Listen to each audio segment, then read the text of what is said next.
পরিস্থিতি হয়েছে, ভাবুন তার বাবা মায়ের অবস্থা কি। প্রথমে সেই ঘটনাটাকে কি করা হলো, প্রথমে আত্মহত্যা বলে চালানো হলো। প্রাক্তন প্রিন্সিপাল প্রথমে বলেছিলেন ওটা আত্মহত্যা, সেটা ধোপে টিকলো না। তারপরে প্রমাণ কিভাবে লুট করা হয়েছে সেটা আপনারা প্রত্যেকেই জানেন, এমনকি ঘর পর্যন্ত ভেঙে ফেলা হয়েছে। যখন সেই মেয়েটিকে তার বাবা মা দেখতে এসেছিল 3 ঘন্টা ধরে বসিয়ে রাখা হয়েছিল তাদেরকে, তার মেয়ের মুখটি পর্যন্ত দেখতে দেয়নি। এইসব কি একা একা করেছে যদি মাথার উপরে বড় হাত না থাকে? ঘটনা প্রবাহ পরপর যেতে যেতে যখন মেয়েরা সারা ভারতবর্ষ জুড়ে, শুধু পশ্চিমবঙ্গ বলবো না, সারা ভারতবর্ষ জুড়ে যখন রাত্রি দখল নিতে চেয়েছে মেয়েরা নিজেদের স্বাধীনতার জন্য, কেন রাত্রিবেলায় তারা বেরোতে পারবে না? স্বাধীনতা নিতে চেয়েছে, দখল নিতে চেয়েছে রাত্রিতে, তখন কিছু দুষ্কৃতীদের দ্বারা যে ভাঙা হয়েছে সেই প্রমাণ লোপাটের জন্য। কিন্তু ওরা এতখানি মূর্খ যে 2nd ফ্লোর 3rd ফ্লোর মানে বোঝেনি, যে কারণে ওই সেমিস্টার রুমটা পর্যন্ত যেতে পারেনি। সেটাও তো কিন্তু কারোর নির্দেশে হয়েছিল, তখনও কিন্তু আপনারা পাশে ছিলেন, আপনারা নীরব দর্শকের ভূমিকায় নিয়েছেন। আপনারা বলুন তো, আপনারা যে উর্দিটা পরে আছেন সেটা কিন্তু আমাদের রক্ষা করার জন্য। আপনাদের ভেতরেও তো একটা মন আছে, বিবেক আছে, আত্মমর্যাদা আছে, আপনাদেরও সংসার আছে, আপনারও মেয়ে আছে, আপনারও স্ত্রী আছে।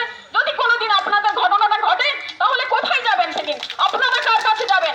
আপনারা কিন্তু সেই উপরতলার আপনাদের দিদির সঙ্গে আপনাদের মুখ বন্ধ করে মেনে নেওয়া ছাড়া সেদিন কিন্তু কোনো রাস্তা থাকবে না। তারপরে কি হলো? মাননীয়া যিনি আমাদের আবার স্বাস্থ্যমন্ত্রী, যিনি আমাদের আবার মুখ্যমন্ত্রী, এবং তিনি আবার আমাদের পুলিশ মন্ত্রী, বলুন তিনি এখন পথে বেরিয়েছেন। তিনি মুখ্যমন্ত্রী হওয়ার পর থেকে আমাদের যত রেপ হয়েছে, কত মেয়ের রেপ হয়েছে, কামদুনি গেছে, পার্ক স্ট্রিট গেছে, কাটোয়া, রানাঘাট, কালিয়াগঞ্জ, কালিয়াচক, প্রত্যেকটা জায়গায় কিন্তু কোনো বিচার হয়নি। আমরা দেখেছি মৃত্যুর পরে যে মেয়েটিকে, 12-13 বছরের মেয়েটিকে রেপ করা হয়েছিল, 2 পা ধরে ছিঁড়ে দিয়েছিল। এটা কোন সমাজ? আমরা কোন সমাজ তৈরি করেছি?